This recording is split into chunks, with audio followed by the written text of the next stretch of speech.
A very good evening to you and welcome to the Freedom Day edition of Sport at 10, the 27th of April, a very important day in the history of this country, 28 years ago, being able to have our very first democratic election. Let's start off with Michael. How are you feeling? Happy Freedom Day. Excited to be on Sport at 10? Absolutely excited. As I said, I'm enjoying the freedoms. Yes. Absolutely to be excited. I'm enjoying freedom and the opportunity to be here and just spread this fantastic news about Espanyol de Barcelona Academy coming to this country. Absolutely. You know, Brian, I'm going to ask you, what does it mean for you, Freedom Day? I know we're going to talk a lot of sports, but what does this day mean to you? Yeah, geez, Freedom Day, it means a lot. And a happy Freedom Day to everyone at home. You know, growing up in the township and having experience playing football in apartheid times, and back then, I mean, in the late 80s, you know, we used to walk from Alexander to Balfour Park, Highlands Park, to Wanderers. We used to walk there and play football. And yeah, today that we are enjoying freedom, I'd say Happy Freedom Day to everyone. Oh, that is so beautiful. Congratulations to Mamelodi Sundowns. But again, I mean, if you look around the world, most of the leagues where you find, I mean, at some point, the Bundesliga started getting boring because, you know, it was always Bayern Munich. Yes. So, yeah, as much as, say, congratulations to Sundowns, I know he's very happy. I'm not happy at all. Morocco is done there, bro.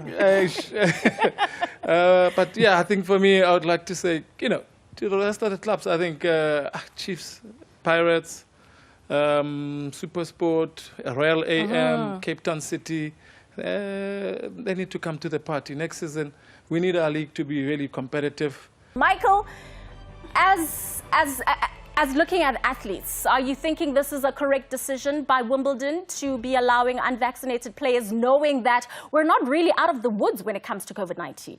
So I think one has to just appreciate an athlete of the stature of a Novak Djokovic and say to yourself, does he deserve better treatment than the average player that's playing down there? It's such a sensitive and difficult situation, particularly because so many people sit on the sidelines who are uninformed and uneducated, but yet they'll stand up and they'll say, yeah, but we got to do it this way and we better do it that way. You know, for us on a football context, we follow the rules. It's as simple as that. And if the rules state a player has to be vaccinated before he can play, or we can fill a stadium, then I'm afraid we just have to follow those rules. I think Wimbledon's decision is going to create huge uproar again, because I think we're going to be hit with a lot of people going, well, if he can do it, then why can't I do it? And then it starts spreading into even further debate where, why should a Russian footballer be banned from playing football just because of his birthright? So, you know, let us just get back to filling stadiums. That's all I really want to see. Let's get kids on the field. That's what we stand for. Oh, I love that you snuck that in, because we're going to be talking about the Barcelona Academy. Michael is very smart. Did you see what he did there? Well, of course... Welcome back. Well, time really does fly when you're having fun, but the fun still continues right here at Sport at 10. I do have now with us Michael Bender, the CEO of Espanyol de Barcelona Academy, and of course the goalkeeping head coach, Brian Baloyi, also of RCD's Espanyol de Barcelona Academy. Maybe, Michael, as the CEO, let's start with you. Why did you choose this academy to come to South Africa specifically? So before I start and answer your question, would you mind if I just step up and we'll keep the proper distance, because we got a gift from you, from Espanyol Barcelona, if I may just give you this. Gift. So this is from us for you to wear, and please make sure that you use the badge. Oh, thank you, we Michael. say grazie in Spanish. So gracias. Gracias.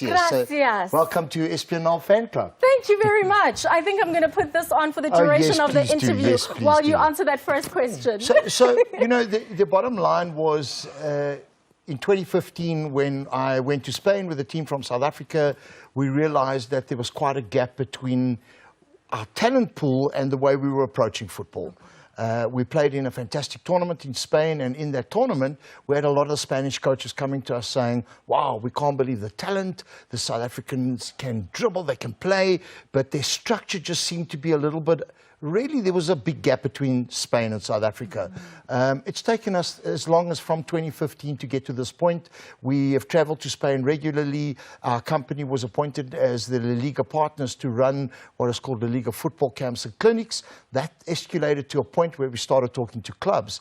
We were fortunate to go to the World Football Summit at Atletico Madrid, and at that stage we sat down and presented this opportunity where we believed South Africa can start contributing to not only just Spanish football, but on a higher level for our kids to start really believing that there's more than just football in South Africa, that there is hope and that they can get out there. Espanyol de Barcelona is a club in La Liga, one of the oldest clubs in La Liga. They have 11 academies around the world, and their focus on grassroots football development was what made us go, we really want to partner with you. They have over 70 players playing in top football around the world, in EPL, both in Germany and in Spain, and everything they focus on is developing the player to come play in the club. The fact that it's very difficult to keep them. In South Africa, we need to start developing players that play a more European-style football, and we're going to take this beauty of our South African Kazi-style football, and we want to blend it into the European-style football. Why? Our teams will, the South African Espanyol Barcelona Academy will compete at the IBA Cup tournament, which is an international tournament. Our South African boys and girls are going to play against 10 of the best teams in the world. And at the end of the year, we're going to take them over to Spain, and they'll play in the annual Barcelona Espanyol Academy tournament. And that's where scouting takes place. And let's pray we can start seeing our boys go over. But we need people like a Mr. Brian Baloyi. Why? We need a year to develop kids. There is no magic wand that you can say, we find the next Messi, Ronaldo, whoever you want to call it. They don't exist, purely because socioeconomic is a huge issue in South Africa. We had 1,230 players come to our trials last weekend. Unbelievable. But some of them come there without boots. We know some haven't eaten. This is the kind of gap we've got to try close. We are dedicated to this task. We really believe South Africa deserves it. Sure. And Brian, now I want to bring you in here. You know, you've got such a huge brand. So for you to choose to associate with Espanyol de Barcelona Academy, and also maybe just to chat to us about the quality of players that you've seen that came through last weekend, because there will be trials again this weekend. Yep.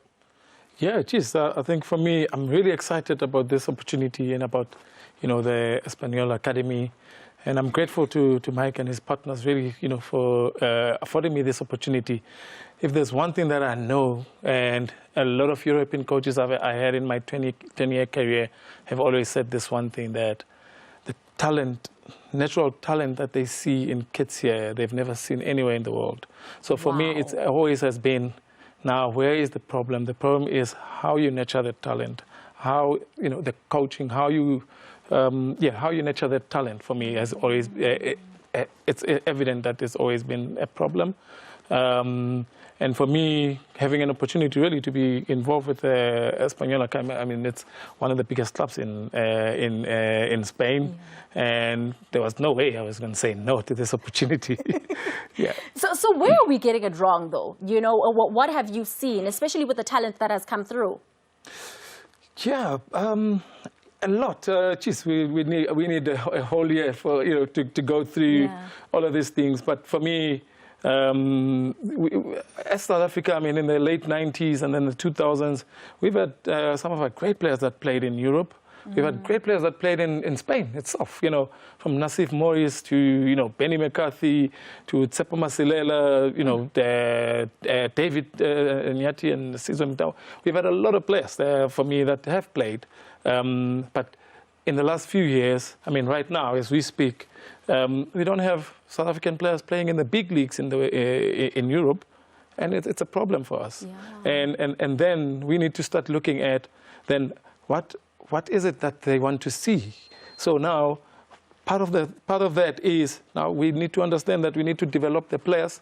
The way that to make life easier for them to be able to acclimatize and to slot into Europe to be easier. Sure. Other problem as well, I think we never really look at it as a problem, but for me it's language as well. one of the things that we need to do as well is to empower our kids and let's teach them Spanish. Sure.